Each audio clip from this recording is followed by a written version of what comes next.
കായംകുളം പുളിമുക്ക് നുസ്രത്തുൽ ഇഖ്വാൻ മദ്രസയിൽ വിദ്യാർത്ഥി ഫെസ്റ്റ് നടത്തി. സമാപന സമ്മേളനം സമസ്ത മുദരിബ് ടി.എം. അയൂബ് ഖാൻ മന്നാനി ഉദ്ഘാടനം ചെയ്തു. പുളിമുക്ക് നുസ്രത്തുൽ ഇഖ്വാൻ മദ്രസ വിദ്യാർത്ഥി ഫെസ്റ്റ് നടത്തി. സമാപന സമ്മേളനം സമസ്ത മുദരിബ് ടി.എം. അയൂബ് ഖാൻ മന്നാനി ഉദ്ഘാടനം ചെയ്തു. വിശുദ്ധ ഖുർആനിൽ മത്സരത്തെ പ്രോത്സാഹിപ്പിച്ചിട്ടുണ്ട്. ഇത് ചുമ്മാതെ കുറെ സമയം കളയാനോ ആരെങ്കിലും ധരിച്ചിട്ടുണ്ടെങ്കിൽ ഇത് പൈസ ചെലവാക്കാനും പ്രശസ്തിക്കും പേരിനും വേണ്ടിയാണ് ഇങ്ങനെ ഒരു മത്സരം നടത്തിയത് എന്ന്, കലാമത്സരം നടത്തിയത് എന്ന് ആരും ധരിക്കരുത്. ഇത് വിശുദ്ധ ഖുർആനാണ്. വഫീ ദാലിക ഫൽയതനാഫസിൽ മുതനാഫിസൂൻ. വിശുദ്ധ ഖുർആനിൽ അല്ലാഹു പറയുന്നുണ്ട് സ്വർഗ്ഗവാസികളെ പറ്റി. President I.A. വാഹിദ് അധ്യക്ഷത വഹിച്ചു.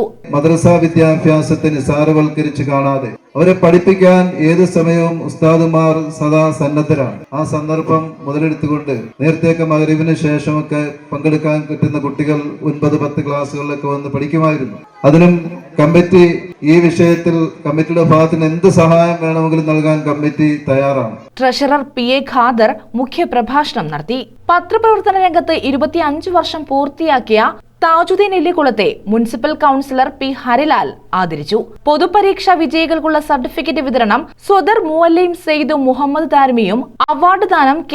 വാഹിദും നിർവഹിച്ചു. കലാമത്സര വിജയികൾക്കുള്ള സമ്മാനദാനം അസിസ്റ്റന്റ് ഇമാം നാസറുദ്ദീൻ മുസ്ലിയാരും നിർവഹിച്ചു. കമ്മിറ്റി മെമ്പർ ഷഫീഖ് വരിക്കപ്പള്ളിൽ, ജനറൽ സെക്രട്ടറി A.A. വാഹിദ് തുടങ്ങിയവർ പങ്കെടുത്തു. മദ്രസ വിദ്യാർത്ഥികളുടെ ദഫ് പ്രോഗ്രാമോടുകൂടിയാണ് സമ്മേളനം സമാപിച്ചത്. News bureau, Kayamkulam.